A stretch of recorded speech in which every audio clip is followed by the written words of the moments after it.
What's going on, guys? It's your boy Clash of Clans Goblin.jpg here, and today we're going to be talking about the Eternals. Eternals has been rated as one of the lowest scoring MCU films, receiving a 48% on Rotten Tomatoes. What the fuck are you doing, you dickhead? Looking up the film on YouTube, you're likely to see a lot of people giving very fair criticism. But what I don't hear enough was about some of the philosophical ideas that were being explored in the film. Today, we're going to be talking about Transcendentalism, what it is, and how do the Eternals embody this philosophy. Let me give you some quick cliff notes before we get started. Erisham, the Reggie Rock looking motherfucker, macaroni and cheese, what the fuck? Created 10 Eternals and sent them to Earth. And among them were Ajax, Cersei, Sprite, Druig, Phastos, Icarus, Kingo, Makari, Thena, and Gilgamesh. Their primary directive was to nurture humanity and to lead us into a brighter future and to protect us from the deviants. I see you. What is Transcendentalism? We can observe this opening monologue delivered by Kit Harington to give us a better idea of the foreshadowing of the plot, as well as the philosophical undertones of the film. In this broad earth of ours, amid the measureless grossness and the slag, enclosed and safe within its central heart, nestles the seed perfection. Most of you have already picked up on what this could mean. Hey, what'd you say? What's the difference between America and the United States? Bruh, the United States is more south than America, bro. America's in the north down here, you know what I'm saying? America right here. Oh. Let's get into it more so we're all on the same page. Let's start with giving the poem a little bit of context. This piece is an excerpt from the poem Song of the Universal by Walt Whitman, a man who famously loves life and is known for his endless optimism. Walt Whitman grew up as a Quaker, which historically belongs to a branch of the Protestant Church, and who are now formally called the Religious Society of Friends. The Quakers believed that the divinity of the Lord did not reside in the church, nor was it safeguarded by one individual, but instead believed that the glory of God was accessible through all individuals, even if you are a degenerate. Whitman separated himself from the doctrine as he grew older and pursued his own version of spirituality that had ideas rooted to the Quaker belief system but was undeniably his own. And through this he has become a key figure in the Transcendentalist movement, a movement which shares similarities with the Quaker belief in that they both have a belief in the individual divinity. Coming back to this poem, we can now see clearly the two interpretations. In its literal meaning, inside the heart of the earth, there is the seed of a perfect celestial about to bust.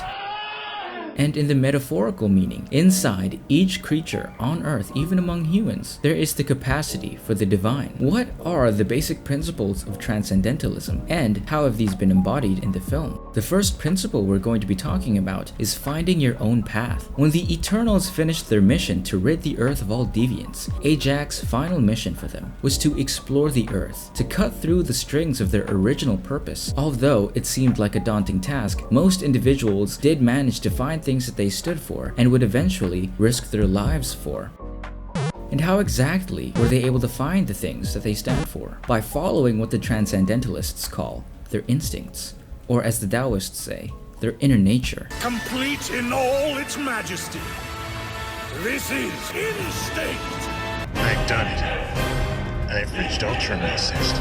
To quote Ralph Waldo Emerson, the man whose beliefs the Transcendentalist movement revolves, what is the nature and power of that science-baffling star, which shoots a ray of beauty even into trivial and impure actions? The inquiry leads us to that source, at once the essence of genius, which we call spontaneity, or instinct. There is a reason why you're interested in things that others find boring. And the opposite is true. There are just some topics and some activities that you naturally gravitate towards. And following that and being the best at them because you enjoy them so much is what you can call following your inner nature or your instincts.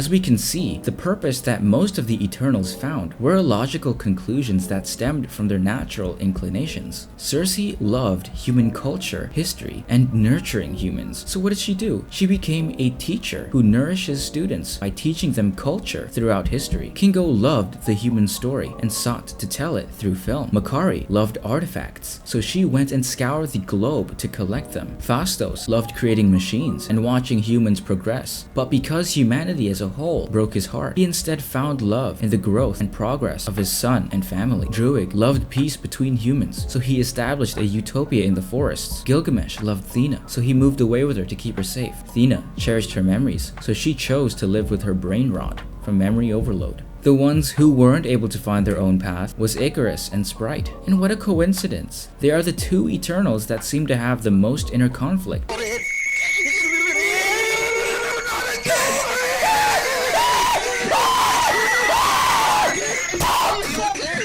And generated the most friction towards the end. Icarus was too beholden to the whims of his creator that he didn't dare venture too far away from his original purpose and find his own. Towards the end, however, through the love he had for Cersei, he was able to break free from his dogmatic beliefs and yeet himself into the sun. Sprite, a child, the archetype for unrealized potential, is forever a child, meaning that she is stuck as unrealized potential forever. She could not experience life as the others could in their grown-up bodies.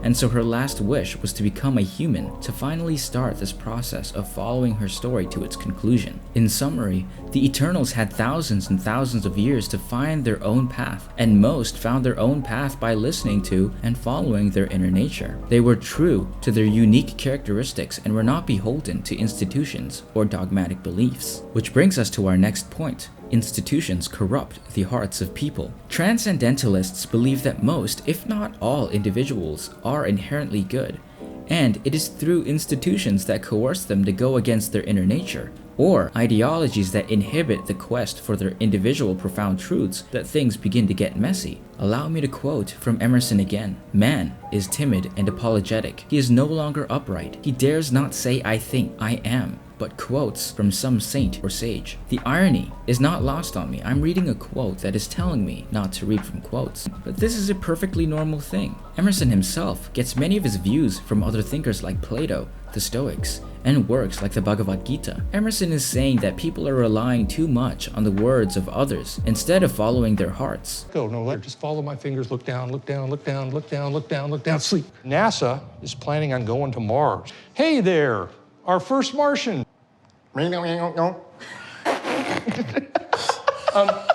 We can see this point in the film through Druig in his monologue right before the Eternals go their separate way. The gist of it was that being unquestioning pawns to a powerful leader will eventually lead to morally compromising shit. Oh, he's stealing! He's stealing!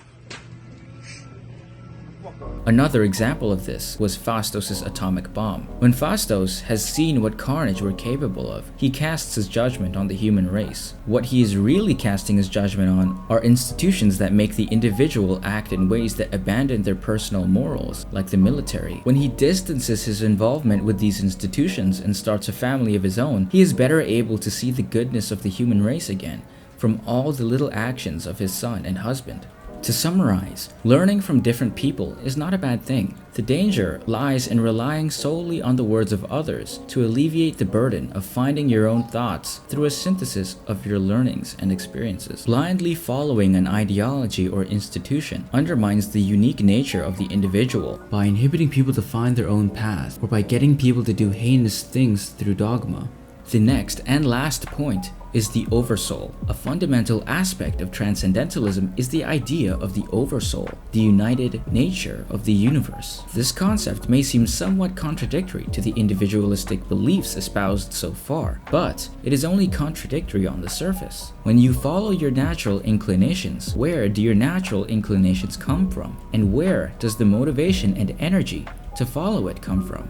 Well, it comes from the universe. And because God is also connected to us through the oversoul, we are also a part of God. In the film, we can see this being embodied in the idea of the unimind. The The Eternals and Celestials are beings that are vessels of cosmic energy, which is what gives them amazing powers. To Transcendentalists, this is not far from what we are. What the Unimind does in the film is allow the Eternals to be a part of and use each other's cosmic energy that is being stored inside their body, and perhaps having their thoughts melt together, becoming essentially one being. This gave the Eternals the direct experience and realization that there is a connection between them all and to their creator. Transcendentalism stresses the individual journey to this discovery, to experience it for themselves, to the point where words are no longer needed.